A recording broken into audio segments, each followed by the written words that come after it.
Assalamualaikum warahmatullahi wabarakatuh. Nama saya Nisa Karisani dari Fakultas Psikologi dan Pendidikan, Program Studi Psikologi Universitas Al-Azhar Indonesia. Di video kali ini saya akan menjelaskan salah satu tokoh dari psikologi fungsionalisme, yaitu William James. William James lahir di New York, Amerika Serikat pada 11 Januari 1842 dan ia meninggal di Tamworth, New Hampshire, Amerika Serikat pada 26 Agustus 1910. Aliran psikologi di Amerika Serikat dipelopori oleh William James yang disebut fungsionalisme. William James sering disebut Bapak Psikologi Amerika. William James merupakan pionir psikologi modern, sekaligus seorang filsuf Amerika.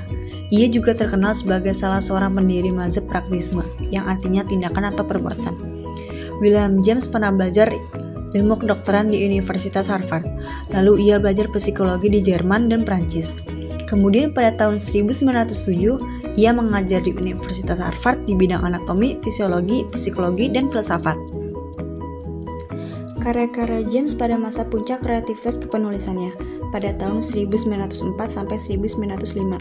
Ia menulis kumpulan esai yang berjudul Essay in Radical Empirism yang dirilis pada 1912, di mana ia mulai meletakkan filsafatnya yang secara umum kemudian dikenal sebagai neutral monism. Ia berpendapat bahwa terdapat suatu hal yang sangat mendasar, tidak di antara material ataupun mental. Dalam tulisan yang berjudul A Pluralistic Universe yang dirilis pada 1908, dia mempertahankan argumennya bahwa pandangan mistik dan anti-pragmatik mendistorsi realitas daripada memberikan pemahaman realitas. Dan dalam tulisan yang berjudul Pragmatism yang dirilis pada 1907, ia memberikan gambaran secara sistematis tentang cara melihat sebuah kebenaran, pengetahuan, realitas, fenomena agama, dan filsafat yang sebagian besar mewarnai tulisannya sejak tahun 1890. William James meletakkan prinsip ke dalam praktek dan menunjukkan 5 karakteristik dasar kesadaran dan pikiran kita, yaitu 1. Pikiran bersifat personal sampai pengalaman diatur. Keduanya memiliki seseorang. 2. Pikiran dan pengalaman berada di dalam perubahan yang konstan. Tidak ada dua pengalaman yang pernah identik. Contohnya sebuah keadaan yang telah berlaku tidak akan pernah kembali dan identik apa yang sebelumnya. James tidak mengingkari bahwa mengalami objek yang sama sekali, tapi pengalaman kita tentang sebuah objek memiliki sifat yang berbeda pada kesempatan-kesempatan yang berbeda.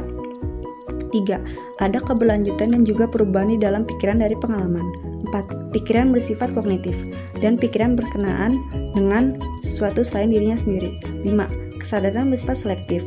Kesadaran berkonsentrasi pada beberapa hal dan mengingkari beberapa hal yang lain. Menurut James, psikologi tidak dapat membuktikan bebasnya kemauan. Bila psikologi bekerja sama dengan determinisme, dapatlah ia melokalisasi suatu pilihan bebas. Akan tetapi, psikologi tidak dapat menggunakan konsep itu begitu saja, karena konsep determinisme adalah hipotesis yang bekerja di belakang sains dan merupakan bagian dari pengetahuan agama. James merasa bahwa penekanan yang lebih kecil seharusnya diletakkan pada pemahaman karakter persoalan yang cair dan mengalir. Minat utamanya adalah meneliti bagaimana pikiran bekerja hingga organisme dapat beradaptasi terhadap lingkungannya. Dengan penekanan dan peran fungsional kesadaran, James merasa bahwa metode introspeksi dari strukturalisme terlalu membatasi. Jadi, fungsionalisme memperluas lingkup psikologi dengan mencangkup perilaku sebagai variabel dependen, atau variabel yang dipengaruhi atau yang menjadi akibat karena adanya variabel bebas. Namun bersama strukturalisme, fungsionalisme masih menganggap psikologi sebagai ilmu pengetahuan, pengalaman sadar, dan penelitian utama sebagai introspeksi. Itulah penjelasan mengenai tokoh William James. Mohon maaf bila ada kekurangan dan salah kata. Terima kasih. Wassalamualaikum warahmatullahi wabarakatuh.